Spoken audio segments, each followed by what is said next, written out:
রাসূল সাল্লাল্লাহু আলাইহি ওয়াসাল্লাম বলছেন, দুনিয়াতে এক শ্রেণীর লোক আছে, যে এক শ্রেণীর লোকটা তার আপনার আমার যদি এরকম গুণ থাকে যে মানুষ হয়ে মানুষের পাপকে ঢেকে রাখা, মানুষের মানুষের পাপকে ঢেকে রাখা, যে জানছেন যে ওই লোকটা ওই ছেলেটা চুরি করেছে, আপনি নিজে জানলেন, পাঁচজনের সম্মুখে বলা বলি করলেন না, প্রকাশ করলেন না, পাবলিশ করলেন না, জানছেন যে এই ছেলেটা কোনো একটা খারাপ কাজ করেছে, হ্যাঁ, পাঁচজনের সম্মুখে আপনি বলা বলি করলেন না, মানে এক কথায় আপনার যদি এই অভ্যাস তো থাকে, এই অভ্যাস থাকে যে মানুষ হয়ে মানুষের পাপকে ঢেকে রাখা,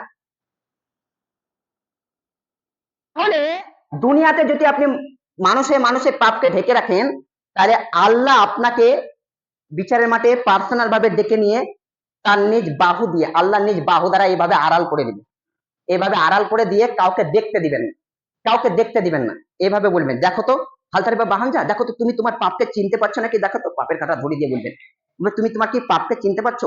তখন আপনি বলছেন, রব্বি এগুলো আমারই পাপ, আমি সব বুঝতে পারছি। তখন আল্লাহ এবার বলবেন, শোনো, তুমি কি মনে করেছো যে আমার লেখক কেরামান কাতাবিন, যে আমার লেখক ডান দিকে বাম দিকে, ডান দিকের ঘাড়ে বাম দিকের ঘাড়ে ছিল, যে তারা কি মিথ্যা কিছু লিখেছে, ভুল কিছু লিখেছে, এটা কি তুমি মনে করছো?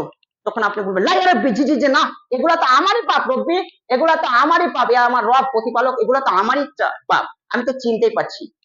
তখন আল্লাহ বলবেন, শোনো, তোমার দুনিয়াতে একটা ভালো গুণ ছিল, তুমি দুনিয়াতে মানুষ হয়ে মানুষের পাপকে ঢেকে রেখেছিলে, তুমি পাপ করেছো ঠিকই আছে, দুনিয়াতে তোমার ভালো গুণটা কি? মানুষ হয়ে মানুষের পাপকে ঢেকে রেখেছো। তুমি যদি মানুষ হয়ে মানুষের পাপকে ঢেকে রাখতে পারো, ঢেকে যদি রাখতে পারো, আমি আল্লাহ কি বিচারের মাঠে তোমার পাপকে ঢেকে রাখতে পারি না? যাও, তোমারও পাপ আমি ঢেকে দিলাম, সব পাপ মিটিয়ে দিলাম, যাও তুমি জান্নাতে যাও, বলে সুবহানাল্লাহ। হাদিস তো সহিহ মুসলিমের, আল্লাহ নবী বলেছেন, আমি নকল করলাম, মানে অনুবাদ করলাম। এখন আপনার কি অভ্যাস, যে আমি যদি একটা খারাপ কাজ, আমার প্রত্যেক মানুষেরই তো ভুল হবে, কুল্লু বানি আদম খাত্তা খাইরু খাত্তাউনা তাওয়াবুন, প্রত্যেকটা আদম সন্তানই পাপ, পাপ মানে কি, পাপী মানে কি, তার ভুল আছে, স্বাভাবিক ব্যাপার, আপনার আমার ভুল হবে, মানুষ মাত্রই ভুল, কেউ ভুলের ঊর্ধ্বে না।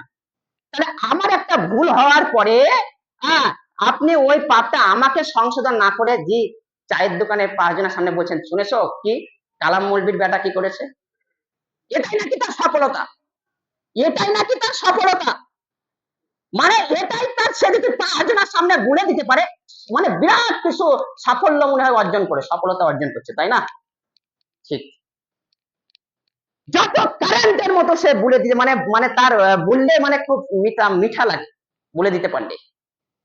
অথচ আপনাকে জানা আছে যে দুনিয়ায় যত পাপ আছে, যত বড় বড় পাপ আছে, পাপগুলাকে দুই ভাগে বিভক্ত করা যায়। আপনাকে পূর্বের পূর্বের জুম্মার দিনে অনেক যেগুলা হয়ে গেছে, সেই জুম্মাতে এই কথাটা বলে এসেছি, যে পাপগুলাকে দুই ভাগে ভাগ করা যায়। একটা পাপ হচ্ছে আল্লাহর সাথে জড়িত, আর একটা পাপ হচ্ছে মানুষের সাথে জড়িত।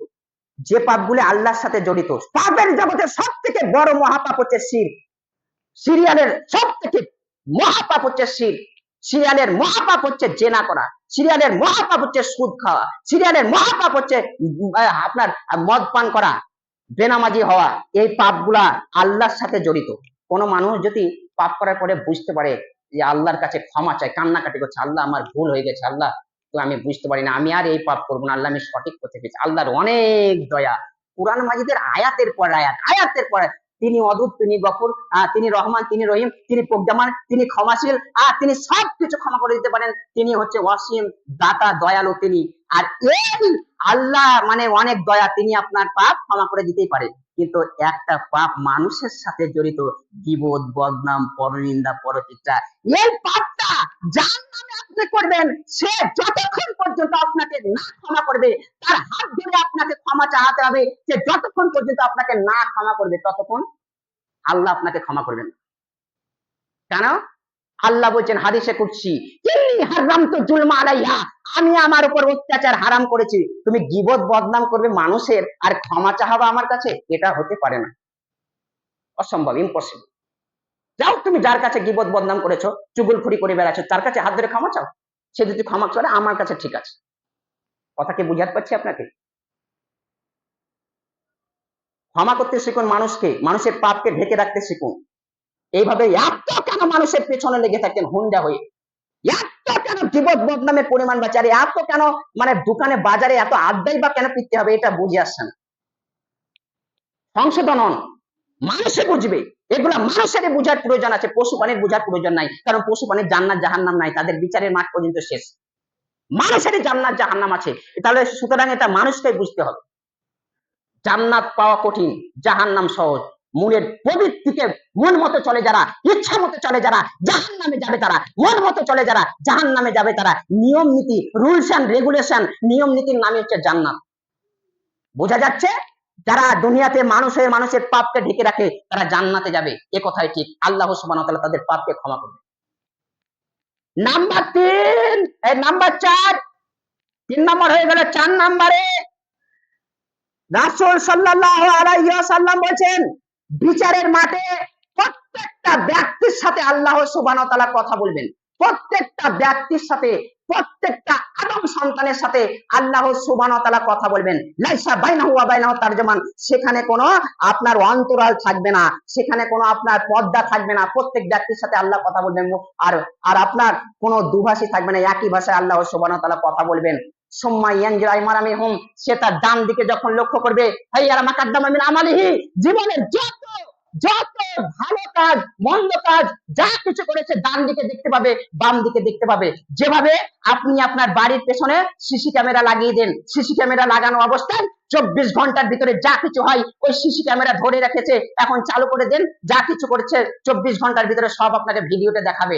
এইটাও মানুষের তৈরি, আল্লাহর তৈরি। এইভাবে আল্লাহ কিয়ামতের ময়দানে আপনি যখন দুই দিকে যখন তাকাবেন, তখন ভালো কাজ যেগুলো আপনি ভালো কাজ করেছেন সেগুলা দেখতে পাবেন, যেগুলো আপনি বাম দিকে তাকাবেন মন্দ কাজ যেগুলা করেছেন সেগুলাও দেখতে পাবেন। সবকিছু দেখতে পাবেন স্বচক্ষে, নিজের চোখে। হাদিস এ ব্যাপারে